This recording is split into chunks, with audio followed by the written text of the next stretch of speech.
네, 큐홈페이지닷컴 관리자입니다. 오늘은 홈페이지 제작 전 알아야 될 사항들 두 번째 시간으로서 기획서에 포함되어야 하는 내용들에 대해서 알아보겠습니다. 자, 우선은 기획서 혹은 스토리보드라고 하는데요. 기획서 스토리보드를 제작해야 하는 이유가 있습니다. 한번 살펴볼까요? 기능부터 살펴보겠습니다. 작업자로 하여금 작업 범위가 명확해지기 때문에 거품 가격이 줄어든다. 기획서를 작성하지 않으면 보통 이렇게 요청을 하게 됩니다. 대충 이런 사이트 만들어 주세요. 이런 사이트 얼마인가요? 라고 여쭤보시는데요. 이렇게 되면은 작업하는 사람들 입장에서는 그 사이트에 포함된 모든 기능을 다 구현하신다고 생각할 수밖에 없습니다. 그리고 그 사이트에 정확히 어떤 기능이 들어가 있는지는 작업자도 알 수가 없습니다. 그 사이트를 소유한 사람 외에는 알 수가 없겠죠. 그렇기 때문에 대충 이런 기능이 들어 있으니까 이렇게 전부 다 구현을 해야겠다 라고 생각하는 경우가 많아요. 근데 실질적으로 요청하는 사람 입장에서는 굳이 구현할 필요가 없는 기능까지 다 요청하는 꼴이 되기 때문에 불필요한 견적이 끼는 경우가 많습니다. 이렇게 되면 거품 가격이 들어가는 거겠죠. 그런데 기획서를 작성하셔서 내가 필요한 작업을 정확히 요청을 하시면, 필요한 기능만 딱 요청을 하시면 그 외에 작업은 할 필요가 없기 때문에 그만큼 거품 가격이 줄어들게 됩니다. 두 번째로 작업 명세서로 활용이 됩니다. 추후 분쟁 시 근거 자료로 활용이 됩니다. 이게 무슨 말이냐면 단순히 기획서를 명확하게 작성하지 않고 뭐 이렇게 해주세요, 대충 이런 사이트처럼 해주세요 라고 한다면 요청하시는 분들 입장에서는 당연히 이런 기능은 포함이 됐겠지 라고 생각하는 부분이 있을 수 있어요. 그런데 작업자 입장에서는 그런 부분을 당연히 포함한다고 생각하지 않을 수도 있습니다. 왜냐면 비슷한 기능이라도 어떤 분은 요청을 하시고 어떤 분은 요청을 안 하시는 분이 있어요. 요청을 안 하면 견적에서도 빠지기 때문에 굳이 요청하지 않은 부분에 대해서 작업을 포함하고 견적을 올리려고 하지 않습니다. 견적을 조금이라도 빼야 판매자들 입장, 업체 입장에서는 조금이라도 경쟁력이 생기기 때문에 따로 요청하지 않은 부분에 대해서는 굳이 포함하려고 하지 않습니다. 그렇기 때문에 나중에 가서 결과물을 받아봤는데 내가 있을 줄 알았던 이 기능이 없으면 그때부터 문제가 생기기 시작합니다. 판매자나 업체는 그 기능을 추가적으로 제작을 해드리려면 추가적인 비용이 든다고 말씀을 드리겠죠. 그러면 이미 예산을 짜놨던, 이게 마지막으로 들어갈 비용인지 알았던 요청자 입장에서는 문제가 생길 수밖에 없습니다. 그러면 그때 이제 분쟁으로 가는 경우가 상당히 많은데요. 만약에 기획서에 이 기능도 포함이 돼야 된다고 명시를 해놨다면 근거 자료로 활용이 되면서 분쟁까지 갈 필요도 없겠죠. 게시판에 글쓰기 기능, 수정 기능, 삭제 기능 같이 굉장히 일반적인 기능까지는 모두 표현할 필요가 없지만 자신만의 사이트에 들어가는 특별한 로직이라면 디테일하게 적어주시는 것이 좋습니다. 자, 다음으로 효과입니다. 나의 생각을 구체화한다. 놓쳤던 부분을 발견할 수 있다.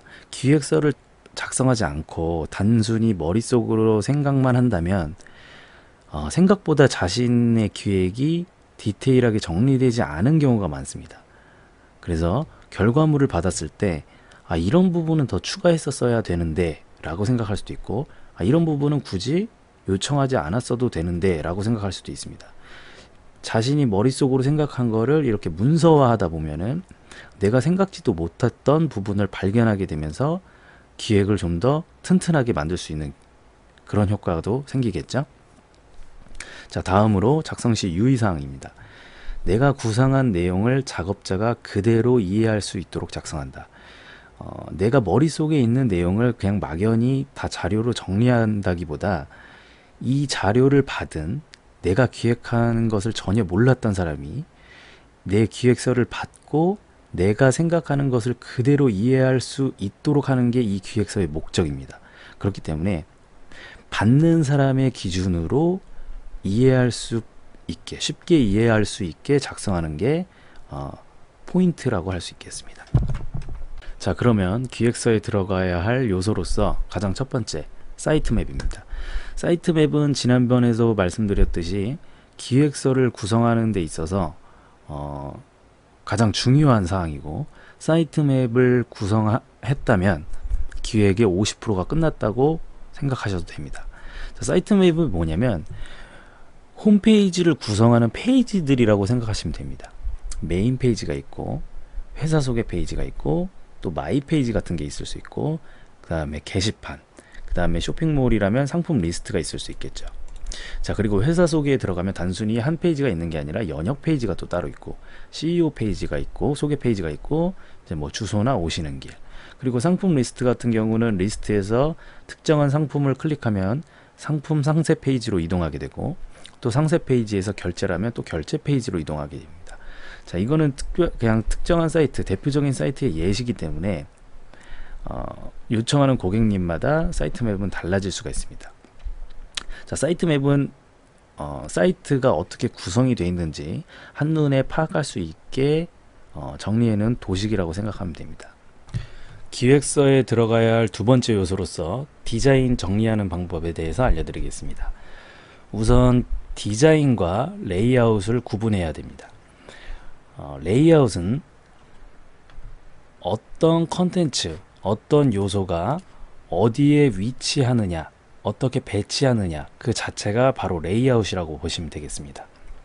자, 보시면 로고가 좌측 상단에 있고 메뉴가 우측 상단에 있습니다. 그리고 그 밑에 롤링 이미지라고 해서 좌우로 자동으로 넘어가는 그런 기능이 있죠. 보통 이제 이거를 최상단에 놓고 넓게 봄으로써 이 홈페이지에 접속한 사람들한테 가장 중요한 내용을 바로 전달하는 기능을 합니다. 이렇게 크고 최상단에 있어야 접속한 사람들이 가장 먼저 보고 가장 중요한 내용이라고 인식을 하겠죠. 그래서 이런 곳에 배치를 하게 됩니다. 그 다음으로 최신글이 노출되게 아래 여기 이렇게 최신글 목록이 나오게 돼 있고요. 그 다음에 뭐 회사에서 가장 중요한 이념을 알리고 싶다 하시면은 여기 뭐 아이콘과 그 다음에 가장 중요한 이념 3가지 뭐 이런 식으로 노출되게 하는 경우가 있습니다. 그리고 제일 아래는 이제 회사 소개, 회사의 뭐 주소나 전화번호처럼 기본 정보들을 표시합니다. 보통 푸터 부분이라고 하는데요. 뭐 이런 식으로 레이아웃을 구성하는 경우가 많습니다. 이렇게 디자인과는 별개로 어떤 요소가 어디에 위치하느냐, 그 배치 자체를 레이아웃이라고 합니다. 디자인은 어떤 형태, 어떤 색상을 갖고 사람들 눈에 보기 좋게 꾸며놓은 것이 디자인이죠. 자, 보시면은 메뉴 스타일이 3개가 있습니다. 첫 번째 줄의 메뉴와 두 번째 줄의 메뉴, 세 번째 줄의 메뉴가 전부 다 디자인이 다르겠죠.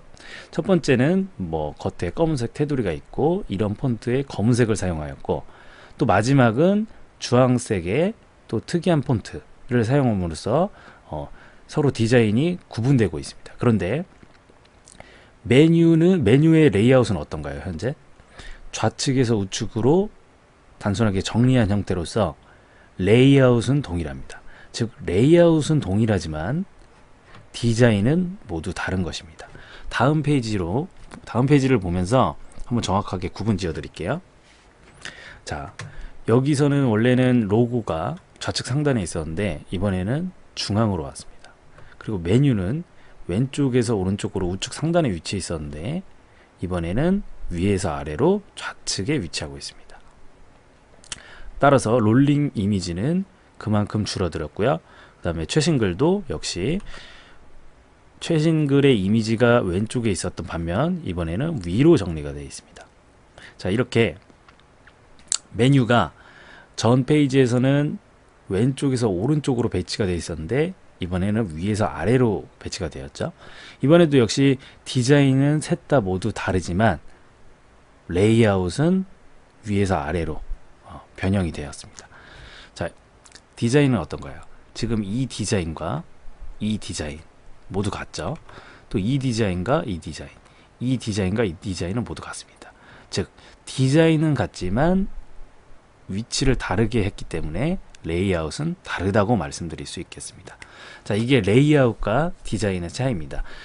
자, 레이아웃과 디자인을 구분드린 이유는 내가 원하는 디자인을 보유한 사이트라 하더라도 레이아웃이 마음에 안 드는 경우가 있을 수 있어요. 그러니까 디자인 자체는 뭔가 예쁜 요소들이 많은데 위아래로 너무 길거나 특정 부분이 너무 크게 돼 있거나 하는 경우가 있을 수 있어요. 하지만 레이아웃은 따로 요청을 하실 수가 있기 때문에 해당 디자인이 마음에 든다고 하신다면 해당 디자인을 참고 자료로 보내주시면 됩니다. 또 레이아웃과 디자인을 구분하실 줄 알게 된다면 레이아웃이 마음에 드는 사이트를 발견하실 수도 있어요. 아, 여기는 이 부분이 굉장히 크게 나와서 너무 보기 좋다. 아, 이 부분은 여기에 뭐 이런 필요한 메뉴들이 바로 노출이 돼 있어 가지고 유저들한 접속한 사람들한테 바로 사용하기 편리하게 되어 있다. 그런데 여기 있는 디자인 자체는 좀 별로네 라고 생각해서 이 사이트를 벤치마킹 할 사이트로 넘겨주면 안 되지 않을까 라고 생각할 수 있는데, 디자인과 레이아웃은 별개이기 때문에 원하시는 레이아웃을 보유한 사이트를 따로 걸어주시고 디자인은 또 원하는 디자인으로 따로 걸어주시면 원하는 레이아웃에 원하는 디자인을 요청하실 수가 있는 것이죠. 자, 이런 거 외에도 뒤에 가면서 또 레이아웃과 디자인을 구분해야 될 일이 많이 생기기 때문에 미리 알려드렸습니다. 자, 그러면 디자인 부분 요청하는 방법에 대해서 본격적으로 알려드리겠습니다. 제가 디자이너 출신은 아니기 때문에 디자이너 분께서 알려주시는 방법보다는 좀 더 그냥 기본적인 내용일 수밖에 없습니다. 따라서 여기서는 참고만 하시고 또 디자이너 분께서 어떤 요청을 하시는가에 따라서 내용을 따로 정리해 주시면 되겠습니다. 디자인을 정리하는 방법은 두 가지 방법이 있는데요. 첫 번째, 레이아웃을 정리하고 거기에 원하시는 디자인을 요청하시는 방법입니다. 레이아웃을 따로 구성하시는 경우는 내가 진짜로 원하는 레이아웃이 있는 경우, 혹은 내가 정말 필요한 요소만 구현하시려고 하시는 경우입니다. 그래서 나는 딱 이 정도만 필요하고 그 외엔 필요 없다 라고 생각하시는 경우는 이렇게 레이아웃을 좀 구성을 하시고 여기에 이런 스타일로 만들어 주세요 라고 요청하시면 되는 겁니다. 지금 보시면 나는 로고가 있고 메뉴가 우측 상단에 있고 그 다음에 뭐 롤링 배너가 있고 그 다음 게시글 최신 글이 2개 정도 노출이 되어야 하고요. 그 다음에 뭐 회사의 이념 3가지만 딱 노출되고 그 밑에 푸터 부분만 딱 있으면 됩니다. 그리고 이런 디자인으로 해주세요. 뭐 이런 식으로 요청하시는 경우입니다. 두 번째는 내가 원하는 스타일을 보유한 사이트를 걸어주시고 그 다음 캡처나 뭐 스크린샷을 통해서 그 부분에서 내가 원하는 부분이 어디인지, 내가 필요 없는 부분이 어디인지 알려주시는 경우입니다. 자, 보시면 국가정보원 사이트 디자인이 마음에 들었어요. 그러면 뭐 이런 사이트 벤치마킹 하겠습니다 하고 스크린 캡처를 떠주시고 이 부분은 필요 없으니 제거를 해주세요 따로 명시를 해주시고 또 이 부분은 게시판 최신 글로 활용을 하겠습니다. 혹은 관리자가 입력한 내용이 이곳에 노출되어야 합니다. 여기서는 게시판 최신 글이 노출되고 있지만 저희는 디자인은 그대로 하되 관리자에서 등록한 내용이 노출되었으면 좋겠습니다. 또 이곳에서는 관리자가 등록한 배너가 노출되었으면 좋겠고 관리자가 설정한 링크로 여기에 링크가 걸렸으면 좋겠습니다. 눌렀을 때 새 창이 뜨면서 그 페이지로 이동했으면 좋겠습니다. 이런 식으로 정리해 주시면 돼요. 그리고 스크린샷 찍은 페이지의 모든 부분이 마음에 드는 건 아닐 수도 있어요. 특정 부분이 마음에 들지 않으시다면 마음에 드는 디자인만 따로 또 스크린 캡처를 떠주셔서 이 부분은 이런 식으로 가겠습니다. 참고할 사이트는 바로 이 사이트입니다. 이런 식으로 해주시면 돼요. 그리고 뭐 필요한 자료나 문구가 있으면 이런 식으로 같이 적어주시면 좋겠죠. 네, 그런 식으로 해서 최종적으로 작업자가, 디자이너가 어떤 스타일로 어디에 뭐가 있어야 되는지 최대한 잘 이해할 수 있게 설명해 주시면 되겠습니다. 자, 메인 페이지가 레이아웃 디자인을 이제 정리를 해 주시는 데 있어서 메인 페이지가 아마 좀 많은 시간이 들어갈 수도 있습니다.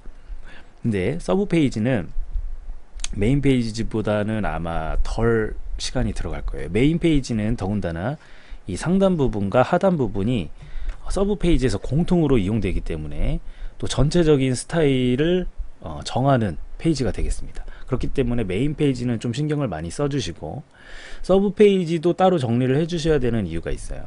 서브 페이지 같은 경우는 메인 페이지에서는 대메뉴만 거의 보통 노출이 되지만, 서브 페이지에서는 이 서브 메뉴가 노출이 됩니다.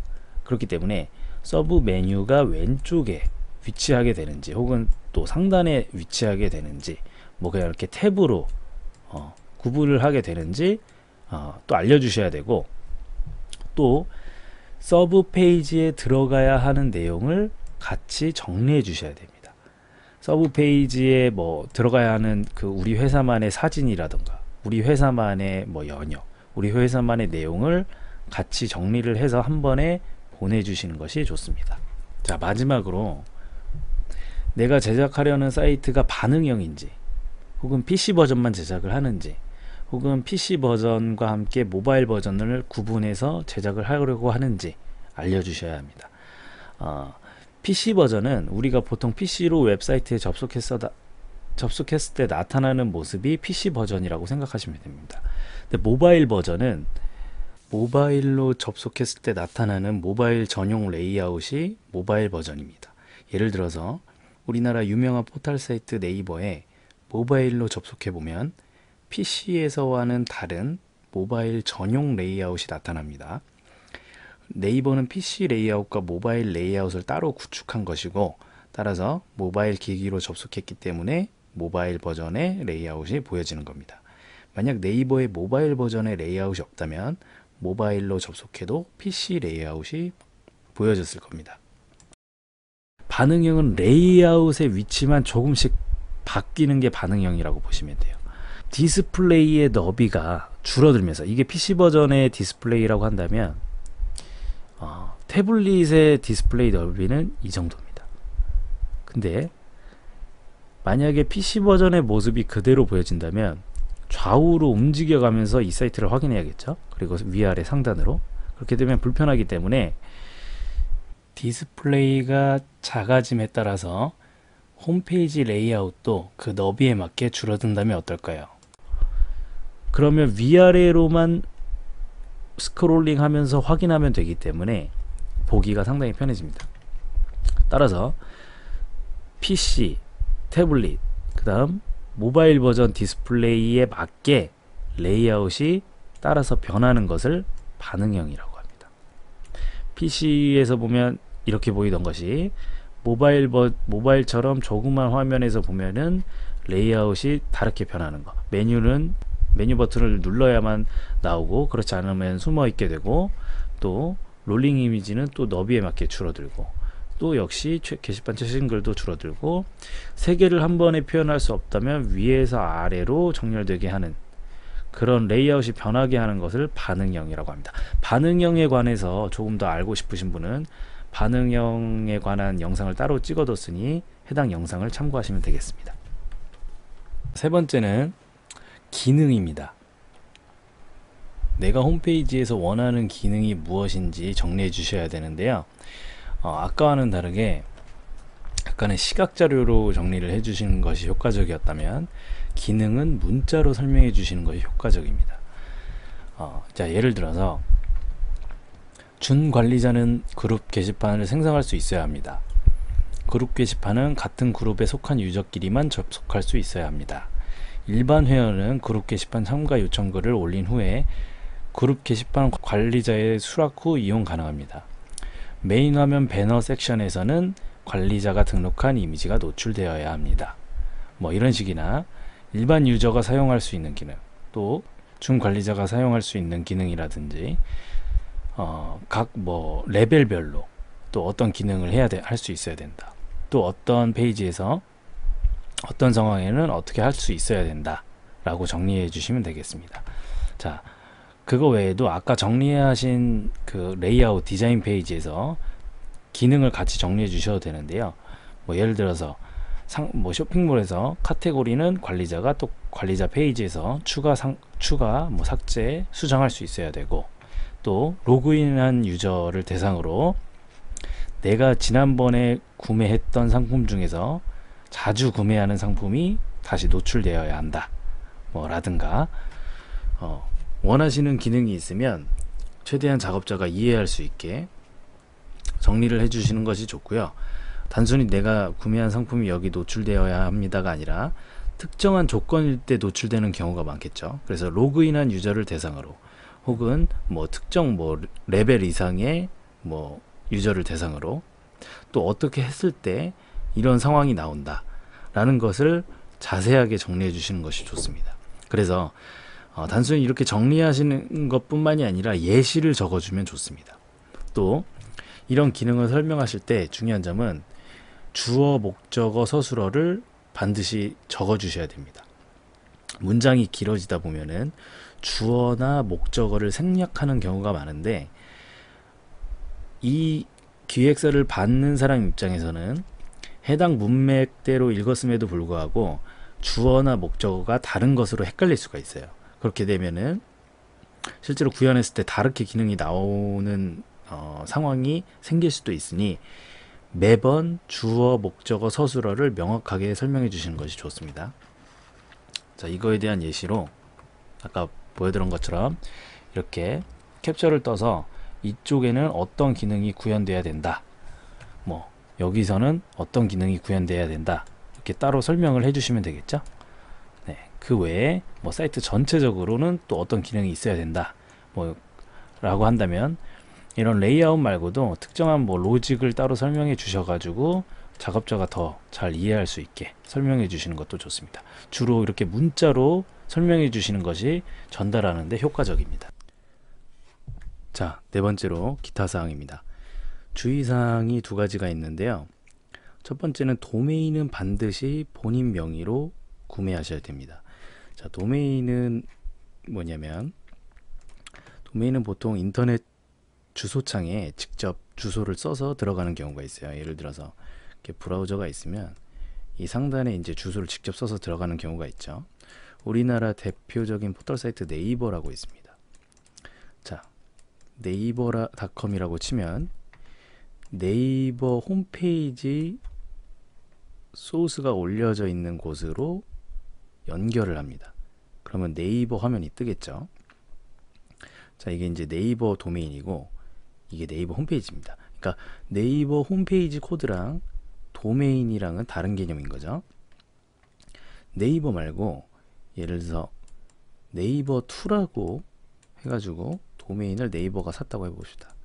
네이버2.com도 역시 네이버라고 하면 네이버2 도메인도 여전히 열로 연결을 했다면 네이버2로 연결을 해도 네이버로 연결이 되는 거예요.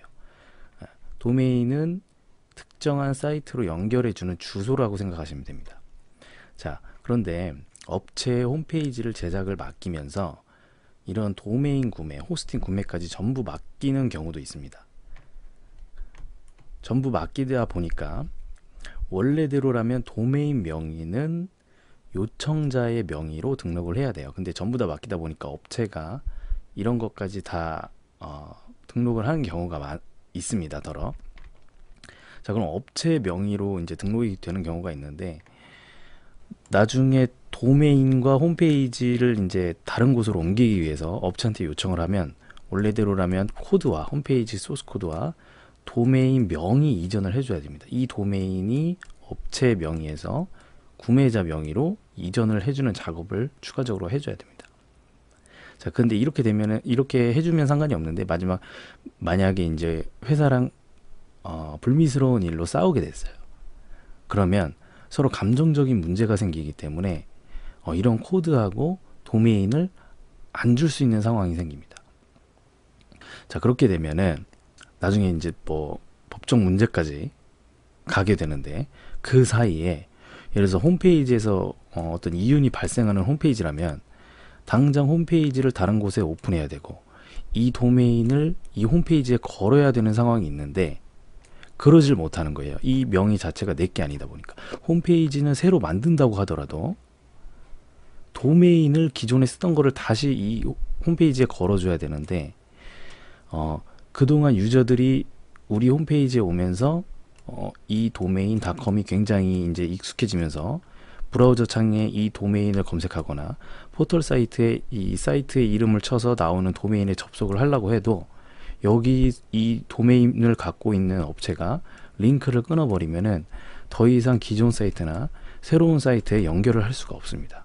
따라서 도메인을 반드시 가져와야 됩니다. 아니면 처음 들어보는 새로운 도메인을 다시 걸어야겠죠.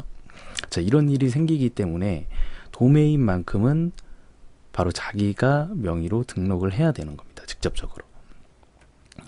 자, 두 번째, 독립형인지 임대형인지 확인하고 홈페이지 제작을 맡게 됩니다. 임대형은 뭐냐면 말 그대로 홈페이지를 빌려 쓰는 거예요.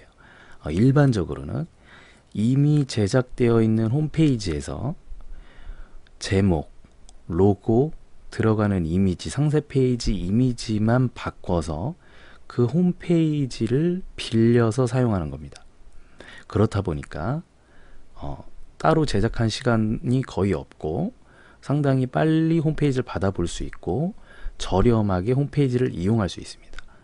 자, 그래서 저렴한 게 장점인데 내가 이 사이트에 뭐 수정도 많이 하고 기능도 추가해서 비용을 많이 들였다 하더라도 여전히 임대형이기 때문에 이 사이트를 나중에 내가 소유할 수는 없습니다.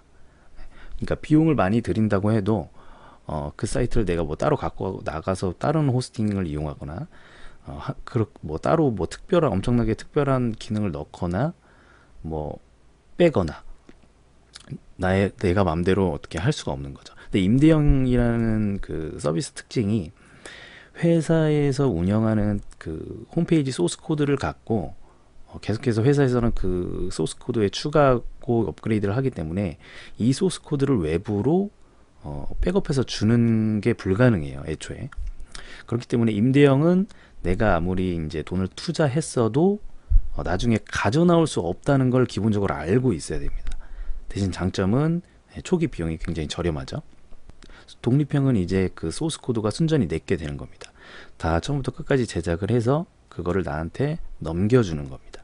그렇기 때문에 자유자재로 추가하거나 제거를 할 수가 있고 또 내가 투자한 만큼 사이트가 업그레이드 되고 다른 호스팅으로 옮기는 것이 자유롭게 되는 그것이 독립형이고, 대신 독립형의 단점은 임대형보다 초기 비용이 더 들겠죠.